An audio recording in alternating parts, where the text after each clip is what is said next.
es descrito como dux atque princeps de los deteriores. Es el ejemplo viviente de los vicios que a ellos se adjudican y en este sentido supera todo lo imaginable. Cicerón menciona los 3 ámbitos a los que se incorpora todo ser humano al nacer: sus padres, sus dioses, su patria, que son asimismo las 3 esferas en las que se ejerce la pietas, entendida como el conjunto de obligaciones para con los miembros de la familia, las divinidades y los conciudadanos. Cicerón sostiene que Clodio ha transgredido las reglas de los 3 ámbitos en distintas oportunidades.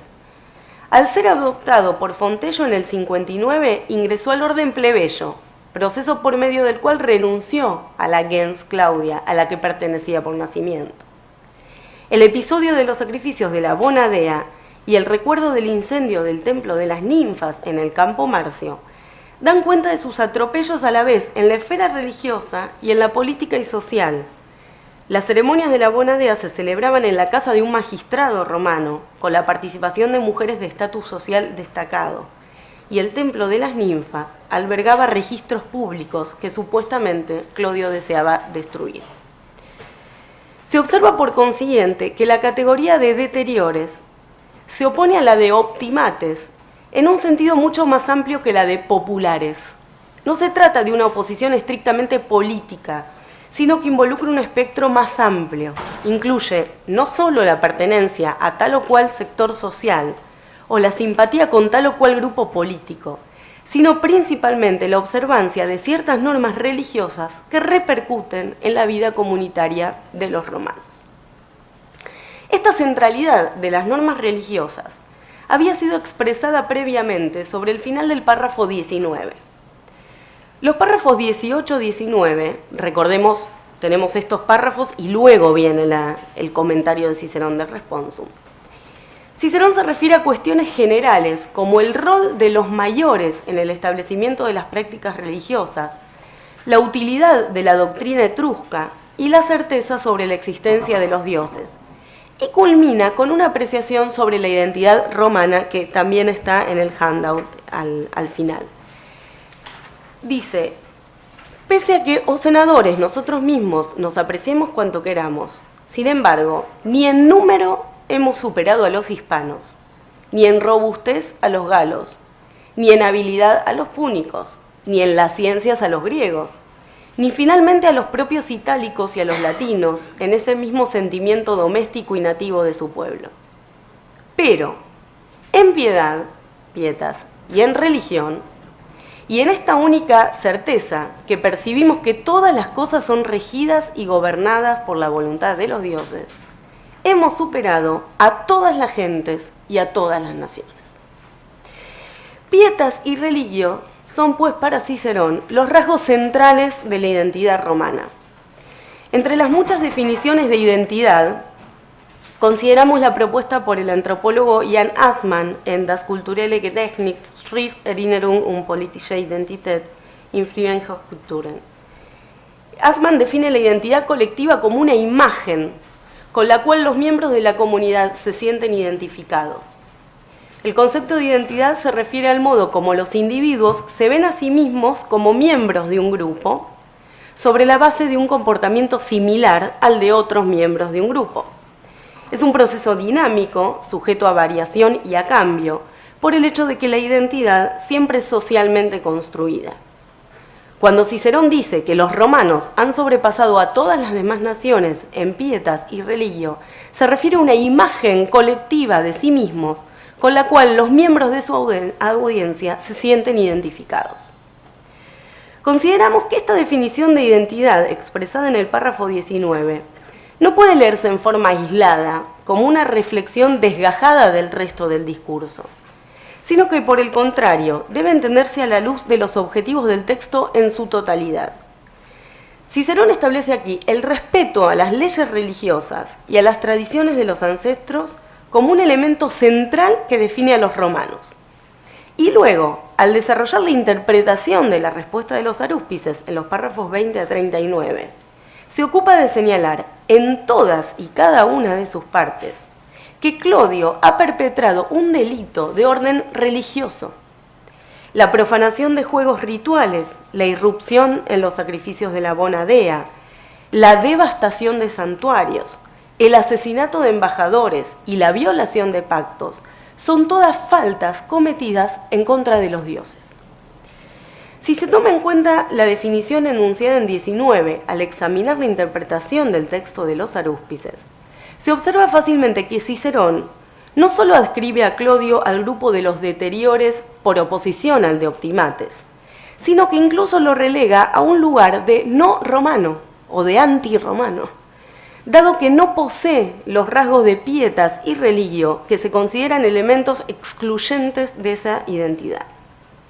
Si no obedece los preceptos de los mayores, si viola las leyes más sagradas, si no respeta ni a sus conciudadanos ni a los dioses, Clodio no puede ser considerado plenamente como perteneciente a la categoría de romano. En síntesis, puede apreciarse que Clodio es representado por Cicerón una y otra vez como un personaje marginal. Nacido en el seno de una gens ilustre, ha optado por salir de ella en pos de un lugar entre los populares. Siendo varón, ha obtenido fama por participar de un ritual femenino con atuendos de mujer. Miembro del colegio de los Quindecimviri y Sacris Faciundis, viola una y otra vez toda norma religiosa. Y aún teniendo un comportamiento dudoso, se atreve a acusar a Cicerón de ser el responsable de la ira divina. Su conducta se desvía una y otra vez de los mores maiorum, el código ético de los cives boni, lo cual lo aleja incluso de lo humano y de lo racional. La locura que exhibe en su comportamiento no es más que el castigo divino por sus desviaciones morales. El hecho de que Cicerón lo trate como un no romano no es más que un corolario a su esencia desplazada y marginal. Conclusión. En este trabajo hemos analizado en primer lugar el modo en que Cicerón propone una interpretación de la respuesta de los arúspices a través de la elaboración de una invectiva contra Clodio. El señalamiento de sus defectos y vicios y la mención de episodios en que se comportó de manera repudiable son las principales herramientas para erigirlo como referente del pronunciamiento de los sacerdotes etruscos, en tanto responsable de la ruptura de la Pax Deorum. En segundo lugar, y pasando de la explicación de los portentos a las advertencias sobre el futuro, Clodio es nuevamente presentado como el agente de la discordia entre los optimates que debe subsanarse y evitarse. Para ello, Cicerón lo ubica en el grupo de los ciudadanos deteriores mencionados por los arúspices, aquellos que conspiran contra la concordia y la vida en comunidad, por oposición al de los optimates, del que él, Cicerón, sí forma parte. Hemos observado que esta categoría no involucra solamente la esfera de la política, sino que se aplica a un ámbito más amplio que incluye las conductas morales y religiosas. Finalmente, regresar a los conceptos enunciados por Cicerón en el párrafo 19, en los que señala la pietas y la religio como la quinta esencia de la romanidad, nos ha permitido comprender que en este discurso existe una configuración de Clodio como extranjero, como no romano, en virtud de que atenta contra aquello que conforma el núcleo de la identidad romana, definida como aquella que encarnan los boni cives, respetuosos de los mores maiorum y preocupados por la concordia social. El discurso de haruspicum responso, a pesar de haber sido elaborado con la finalidad inmediata de responder a las acusaciones de Clodio, creemos debe ser tenido en cuenta en el corpus de los textos de Cicerón, en que la cuestión de la identidad romana es puesta como objeto de análisis y discusión. Bueno, eso es todo. Muchas gracias.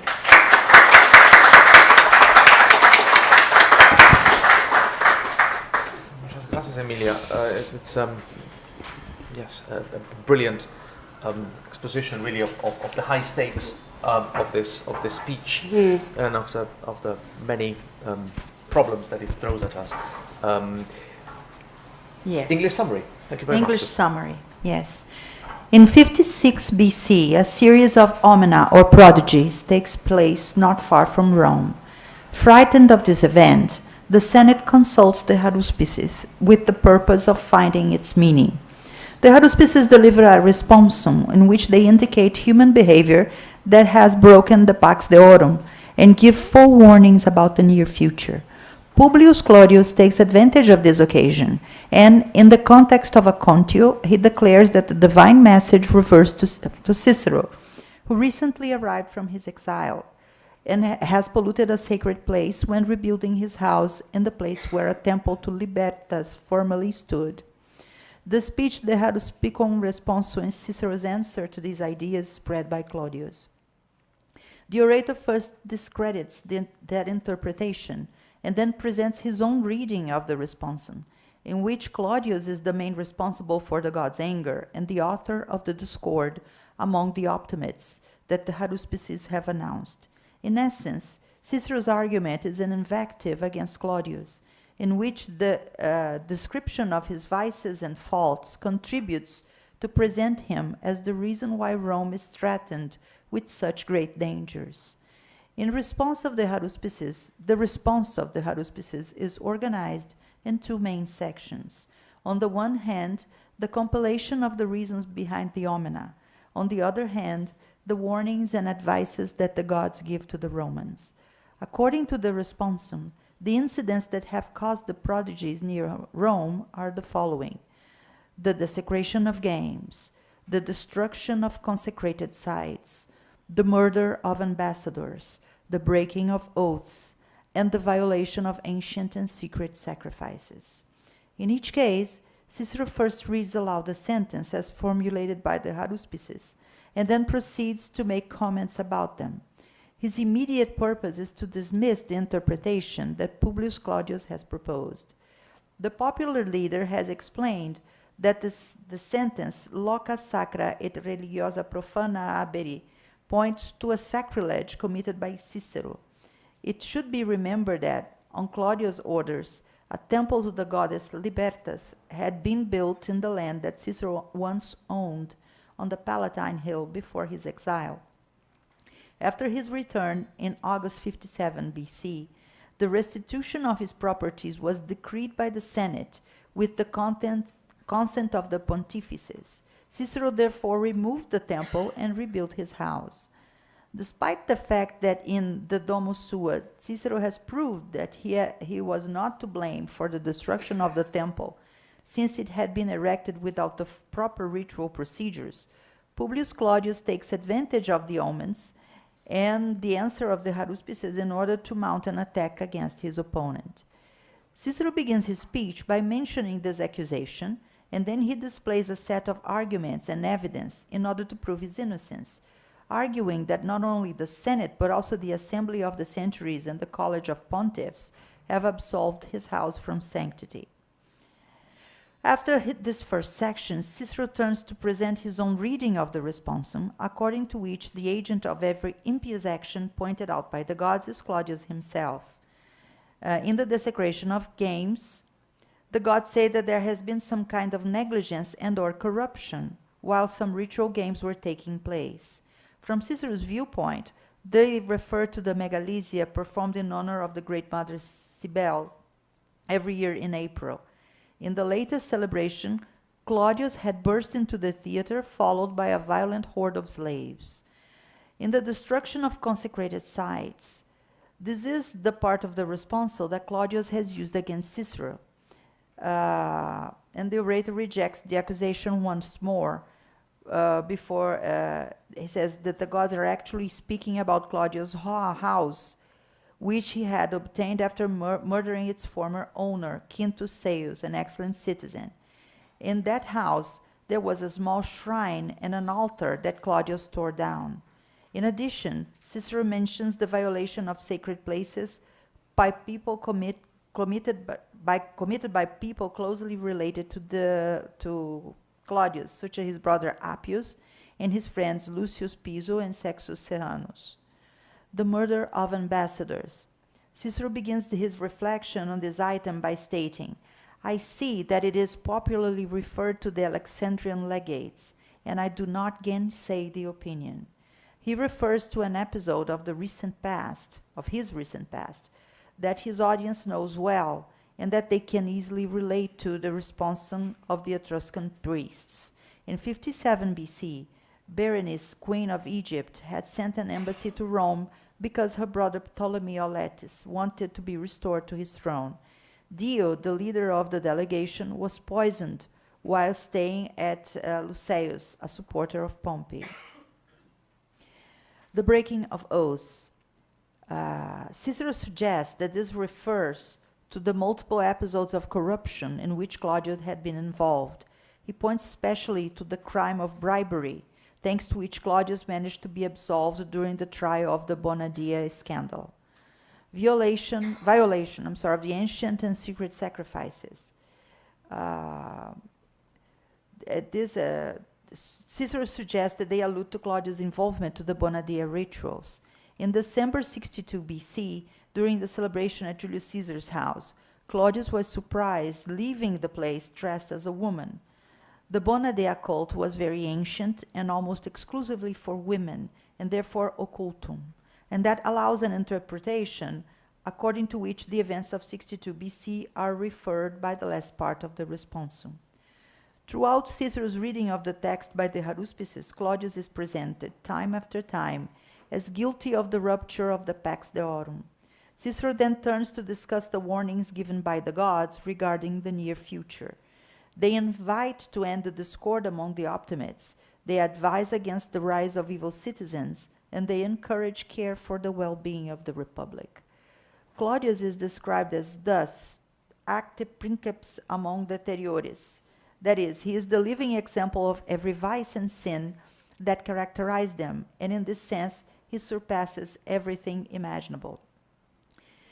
Cicero mentions the three spheres or groups that every human being joins as soon as she or he is born: parents, gods, and homeland. There are also three spheres in which pietas is exercised, if we understand it as the set of obligations to one's relatives, divinities, and fellow citizens. Cicero shows that Claudius has infringed norms of the three fields. The Bonadia scandal, as well as the memory of the burning of the shrine of the nymphs, are proof of his outrageous behavior both in the religious and in the political and social spheres. The Bonadia rituals were celebrated at the house of a very important Roman magistrate, and only women of distinguished social status participated in them. The shrine of the nymphs was the house of public registers that Claudius supposedly wanted to destroy. The importance of religious norms had been outlined earlier. Pietas and religio are the core elements of Roman identity. Jan Assmann defines collective identity as the picture with which the members of the community feel identified. The concept of identity refers to the way in which individuals see themselves as members of a group, based on how their behavior is similar to that of others in the group. When Cicero says that Romans have surpassed every nation in pietas and religio, he refers to a collective picture of themselves with which the members of his audience feel identified. Cicero states here that the respect for religious norms and for the traditions of the ancestors are a hallmark of the Romans, and later, when presenting his reading of the responsum, underlines that Claudius has shown an outrageous behavior regarding religio, violating ritual games, entering the Bonadia cult, destroying shrines, killing ambassadors, and breaking oaths. These are all crimes against the gods. If he refuses to obey the norms of the ancestors, if he violates the most sacred rules, if he does not respect either his fellow citizens nor the gods, he is not to be considered a proper Roman. In sum, it can be appreciated that Claudius is configured by Cicero as a marginal character. Born within an illustrio gens, he has chosen to abandon it in order to get a place among the populares.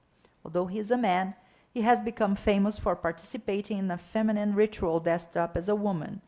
Even when he is a member of the College of the Quindecimviri Sacris Fatiundis, he violates every religious norm time after time. Despite his suspicious and shameful style, he dares to accuse a fine citizen such as Cicero of being responsible for the god's wrath. His behavior separates him from the ethical code of the modus maiorum that characterizes the cives boni, which in turn transforms him in a non-human, non-rational being. The fact that Cicero describes him as a non-Roman is nothing but a corollary of his marginal and displaced identity. Claudius is presented as the agent of discord among the optimates that must be repaired and avoided. In order to do so, Cicero places him among the citizens that the Etruscan priests call deteriores, those who threaten social harmony, opposed to the group of the optimates, to which Cicero himself belongs. It has been observed that, when talking about optimates and deteriores, Cicero refers not to political categories, but to a wider spectrum that involves moral and religious issues. It has been considered the importance given to pietas and religio as quintessential features of Roman identity, in order to conclude that Claudius is configured throughout the speech as a non-Roman, as a foreigner, due to the fact that he threatens the basic principles of Roman identity that are embodied by the boni civis, that respect the mores maiorum and maintain social concord. Even though the speech, the haruspicum responso, is not a philosophical text, but was composed for an immediate concern, it must be considered among the texts in which Roman identity is a matter of reflection and discussion. Thank you, Professor, for the wonderful text in English. Excellent, thank you very much. I think it makes sense to open the floor for questions at this stage. Questions in the first place, of course, to Maria Emilia about Maria Emilia's paper. I think some of us are already seeing a number of connections with problems, issues that were discussed yesterday in yesterday's papers, and it might perhaps be also an opportunity to ask questions that people didn't get around to asking yesterday, if they want to. So, without further ado, floor open to questions in English or Portuguese. Alguém quer fazer alguma pergunta em português ou em inglês?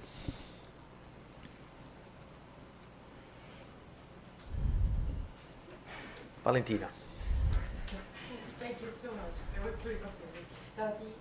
I was wondering, to what extent do you think the presentation of Claudius by Cicero is really, it's more the result of rhetorical strategies, so essentially a different form of invective where religio plays a considerable part, and to what extent instead we can think about this idea of religious identity as really part of the wider makeup of the late Republic. So to what extent essentially is Cicero creating this picture in his personal fight, and as his own creation, or rather he's able to do that because he's able there to play on and manipulate shared ideas. Shall I answer in English? Sure. And if you wish, I can translate afterwards, no problem. I think I started by making a summary of the context of the speech, because I think you cannot read this speech without the historical context and the context of the fight between Cicero and Claudius, which was a personal fight also because of the Bonadea scandal and everything. So I think we know that Cicero, throughout his career, he always fought for a place among the optimates, a place that he had to create for himself due to the fact that he was not from an illustrious gens. He was a self-made man, in a way. So I think that in religion and in respect for traditions, he has found an element with which put himself in the center of Roman identity and Roman essence. It's not useful for him to say that Romans are only those who were born in Rome, or to say that Romans are those who come from patrician families. So what's the essence of Romanitas in a way that allows him to belong to that group And I think in religion he finds a good element, a good aspect, a good sphere to present as the core element of Roman religion. And by doing so, he allows himself to be part of that identity and to exclude Claudius, because Claudius, there are no other reasons for excluding him. So by showing that his opponent is not right when he says what he says about the response, because he never respects religious norms, I think it's both. It's, on the one side, it's a rhetorical strategy, but on the other side, this belongs to a more extent, to a bigger discussion in Cicero's text, that I think it has to do with that, to find a way of presenting Roman identity in a way that he belongs to that, and to, I think, to acknowledge a variety inside Roman identity, and to say, well, religion is the one unifying element for all the type of good citizens that we have. I don't know if I'm answering right. Yeah. Vocês querem uma tradução? Sim. Então, a professora disse o seguinte, que o Cícero buscou durante a sua carreira essa sensação de pertencimento à identidade romana. E como ele não era de uma gens ilustre, ele era o que ela chamou de um self-made man, uma pessoa que se fez sozinha. Então, ele buscava elementos da identidade romana que ele pudesse utilizar para que ele pertencesse a essa identidade romana. E ele encontrou isso através da religião. Então, ele usa, ela diz que esse texto, sim, é uma estratégia retórica de ataque a um inimigo pessoal, mas é também uma discussão maior, onde ele discute o que é qual é o aspecto unificante da identidade romana, que no caso ele considera ser a religião, e como isso pode ser utilizado para que ele pertença a essa identidade. Okay. More questions?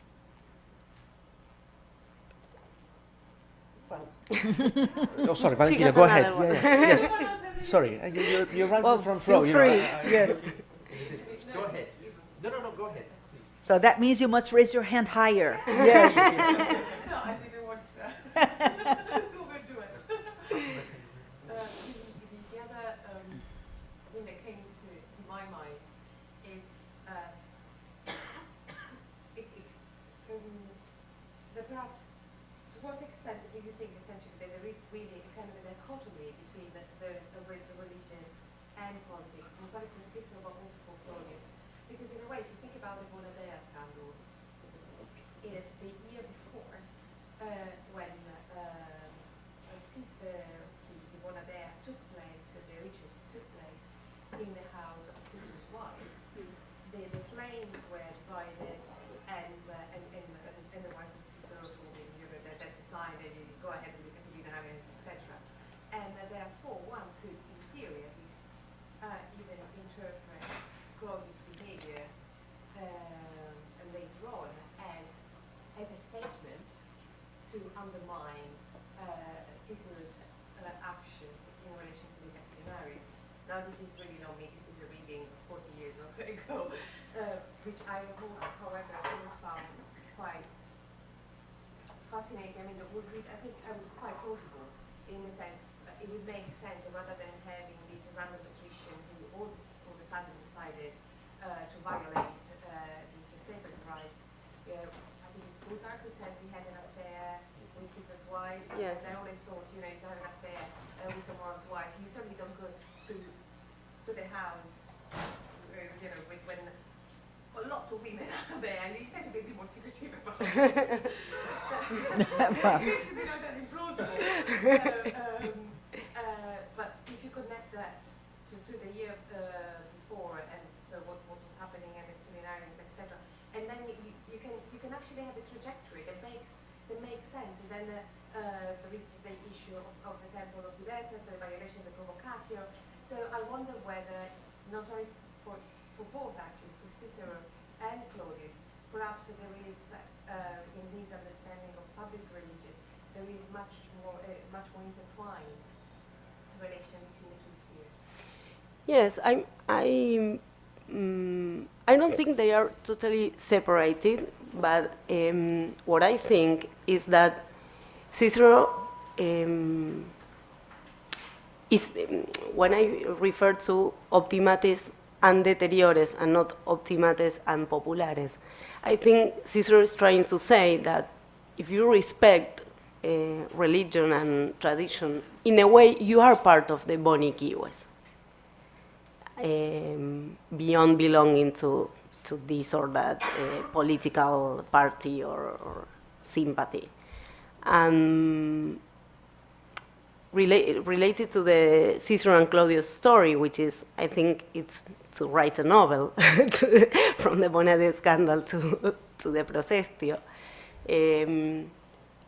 I think, yes, this is obviously also a political intervention because Cicero came back and he had his house back, and I think he thought that was the end of it. And everything was okay, and the Senate said, okay, this is your house again. And then, with the responsum, Claudius takes the advantage to start the quarrel again by saying, this is because Cicero's house, pay attention to him. So Claudius, in a way, I think, tries to move Cicero away from his, I mean, in this time, at this moment, Cicero is making his way back to the political scene in Rome, back from his exile, and well, he had his house, and now he's trying to like rebuild himself.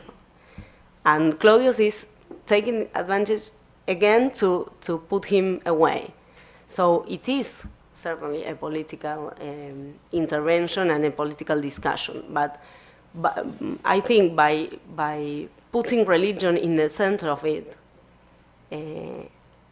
I think it's a strategy to not to mention the political aspect so centrally.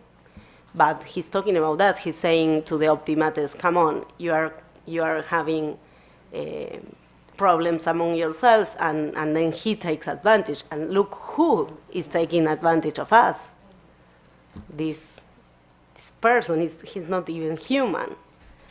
So yes, I think both of them are related. Sure. Oh, yeah, sorry. Oh, wow. Não. Então, a professora Valentina pediu que a professora Emília falasse um pouco sobre a dicotomia política e religião, em que aspecto haveria um envolvimento político nessa discussão religiosa do Cícero. A professora Emília respondeu que sim, que as duas coisas não estão separadas, que há um elemento político, já que Cícero estava voltando do exílio e se reconstruindo dentro da cidade de Roma, reconstruiu sua casa, estava reconstruindo sua reputação, e ela disse que provavelmente Cícero pensou que, enfim, estava tudo bem, que as coisas iam se acalmar e que ele ia retomar a vida dele normal. E logo em seguida ele recebe um ataque e aí ele se defende, mostrando que esse ataque era feito por uma pessoa que sequer era humana. Né? Era falei, olha quem está me atacando, olha o que ele está tentando fazer. Então havia realmente uma questão política, mas que Cícero evitou tratar disso diretamente e tratou disso como uma questão religiosa. Né? Então é isso. Greg. Thank you very much for that paper. It's a wonderful, careful reading and contextualization. And I'm very convinced by what you said about politicization. And I wonder, does this make it more difficult for us to use this speech to understand the relationship between identity and religion in Rome? Because if we're part of a conversation about authority, both within the state, do you talk to a Contio, do you talk to the Senate, whose side are you on? Then presumably these statements of Cicero about what it is that makes Roman special are related to a particular image he's creating himself for the Senate and trying to flatter the Senate to make them an authority. So,